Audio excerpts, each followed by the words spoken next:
एकजूट गणेश मित्र मंडळ जांभोनी नीलमनगर आमच्या इथे दरवर्षीप्रमाणे एक 17वे वर्ष आहे. 17 वर्ष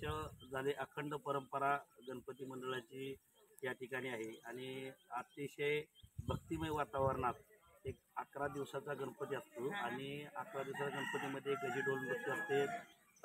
महाप्रसादाची सगळी व्यवस्था केलेली असते आणि पहिल्याच वर्षी आम्ही या ठिकाणी आज रक्तदान शिबिराचा या ठिकाणी आम्ही कार्यक्रम केला आणि त्या रक्तदान शिबिरामध्ये उच्चांकी असे रक्तदान त्या ठिकाणी झाले आणि जांभोनी येथे नीलमनगर या ठिकाणी रक्तदान त्या ठिकाणी मोठ्या प्रमाणात झाले आणि आरोग्य शिबिरसुद्धा आमच्या इथे डॉक्टर गावडे, अमोल आटपाडकर असे विविध प्रकारचे वेगवेगळ्या ह्याच्यातले डॉक्टर या ठिकाणी येऊन या ठिकाणी सगळी सेवा एकदम सगळ्यांना सेवा वाटली असं आमच्या